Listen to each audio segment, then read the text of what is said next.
Hi, how you doing and welcome back to a video on the channel. What we have for you today is our wildcard video going into game week 22. Not had the opportunity to do a wildcard video recently, really because we've had FA Cup games going on, including this weekend, and the Premier League spread out the last game week in FPL across 2 other weekends. So we've not really had the chance to talk about players that we should be getting into our teams for upcoming game weeks, because there's a lot of things like injuries that can crop up in the meantime that might affect the team that we're putting on the screen here. So if you are new to the channel, please do like and subscribe. This team is 100% rated on Fantasy Football Hub and does also include a Man City triple up. So things to be wary of: Chelsea, Spurs and Liverpool and Luton all blank in game week 26. Man City double up in 25 along with Brentford. So I think if you're wildcarding, it's important to factor in those sort of decisions that you might have to make, and we're going to discuss further now. So the keepers we're getting in: our first keeper is Bernd Leno. Now he actually has the joint third most clean sheets this season, as well as being third for number of saves made. So you know that if he's keeping a clean sheet, he's putting in the effort and he's going to get some extra save points anyway, as well as the occasional bonus point if he does actually keep a clean sheet. Players like Alisson and Ederson, if they keep a clean sheet, they're playing for really good teams who don't concede a lot of shots to the opposition, so they're not going to necessarily get those additional points. You know that even if he doesn't keep a clean sheet, there's a high chance Leno is going to get some save points as well. Now I've doubled him up with Turner from Nottingham Forest. He's back in the lineup, and I think he is the cheapest starting goalkeeper. So if anything happened to Leno, in his next few fixtures, which are Everton, Burnley and Bournemouth, really good fixtures, Turner can come in and he's going to get you 1 or 2 points, and you've got that sort of safety net where you're not panicking trying to transfer out a goalkeeper when you might have other areas of your team that need addressing. So Brighton have kept their only 2 clean sheets since Estupiñán has been back, and in the last 2 games. He is also super attacking and a great price at 5.1 million. So fixtures of Luton, Palace, Sheffield, Everton, Fulham and Forest in 7 of the next 8 also don't get much better than that. And I actually don't mind doubling up on the Brighton defence. You don't have to play Van Heck every week, as at 4 million, it doesn't really look out of place on your bench. But as a value option who can come in, why not?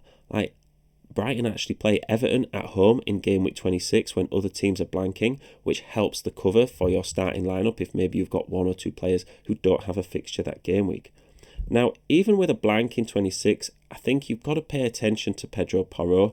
He's such an attacking threat going forward, and he even might on the odd occasion actually keep a clean sheet for Spurs. Now, around the blank, Spurs play Everton, Wolves, Palace, Fulham and Luton all before game week 30. And Pedro Porro actually leads all defenders with assists with 8. So I think, even though we're talking about trying to navigate through blank and double game weeks, I think having the odd player is absolutely fine, especially if it's someone like Pedro Porro who offers so much upside and Spurs fixtures look really good. If you've not got half your team in a blank game week, you're absolutely fine. But sometimes you can kind of worry about planning in too many transfers. You may be thinking about getting Pedro Porro out just for 1 game week to get him back in, and it's like, well, that's 2 transfers. You're much better off just having a reasonable player on your bench who can come in for 1 game week, maybe get a couple of points, and then you just play Pedro Porro the next week afterwards, and then you can put other transfer focus onto the rest of your team. So I know they're not in the best form, but I think Newcastle, including a defender, is a good option at the moment for their long-term fixtures. There's no European football and they can concentrate on the league. Botman is the best value. We know that when he's fit, which he has been recently, he's going to start and get minutes. Newcastle are a top 6 team, you would think, no matter what. So I think if you can get a couple of players, including Gordon, who actually has 3 returns in his last 5 games, including against Man City and Liverpool, I think that's really good to have those value players from good teams. Their actual next fixtures against Aston Villa are Luton, Forest and Bournemouth, so I don't really see a downside for having 1 or 2 Newcastle players in your team. So with the blank coming up, I've only gone for 1 Chelsea option, and I think if you're wildcarding at this time, it would make sense to not necessarily overhaul on Chelsea players. But for me, I think you have to go with Palmer. He's clearly the best option, and he's almost averaging a return a game in his last 11 matches. So I think with the lack of premium options coming up, we've actually gone for this Man City triple up. Interested to know what you think. Let me know in the comments. If you're wildcarding, I think not having players like Salah and Son it kind of makes sense to go with Man City as the best attacking team. I absolutely wouldn't go with a defender because they can't keep a clean sheet. And I know what you're thinking, Haaland and De Bruyne, they're kind of still injured, won't be rushed back, but both have proven quality and can perform in limited minutes. I think the double in 26 is obviously a factor. I think if you get them in, get ahead of the curve, if De Bruyne and Haaland are fit, everyone's going to want them in. Like, imagine Haaland in a double game week. Like, everyone's going to get him in. Everyone who has him in is going to be captaining him. I think, if your team value is maybe struggling as well, you could get them in now and then have the benefit of the price rises. I think De Bruyne can also be swapped for someone like Salah. He's quite an easy swap out for Salah or Son later down the line, but at that point you might just want to keep him in your team if he's performing really well.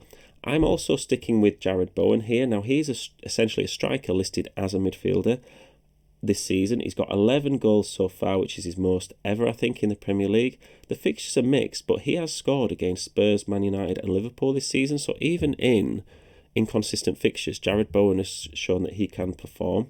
Now, Watkins keeps his place in our wildcard team. I think he's almost in every week, is Watkins.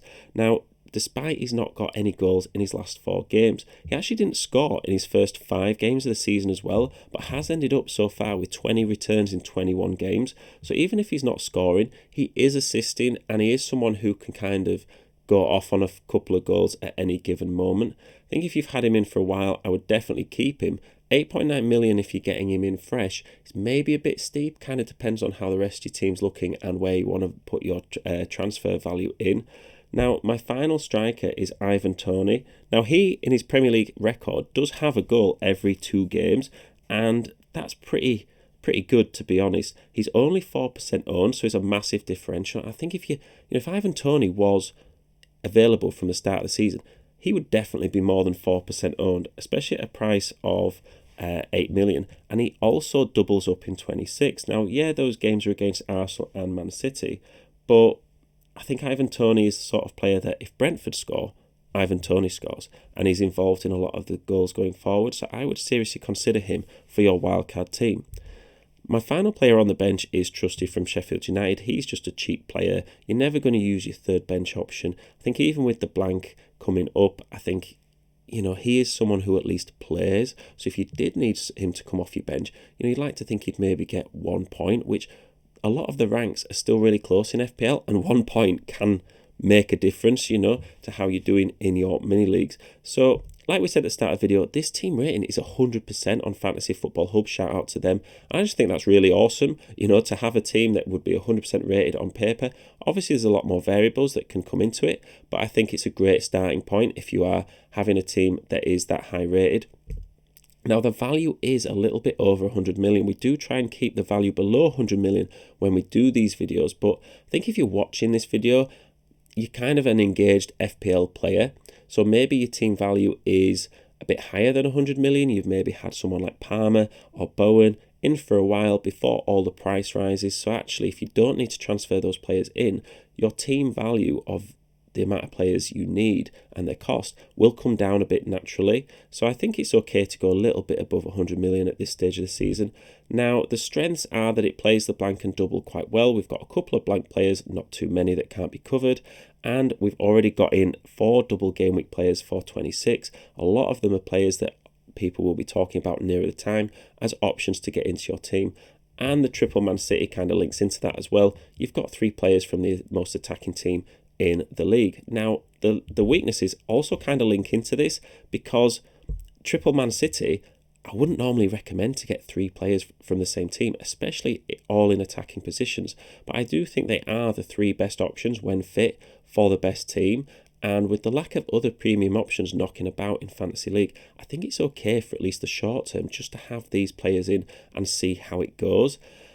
I've put plays the blank and double as a weakness as well, mainly because I think you don't want to put too much attention on a blank game week or a double game week. Kind of what we were saying when we talked about Pedro Porro earlier.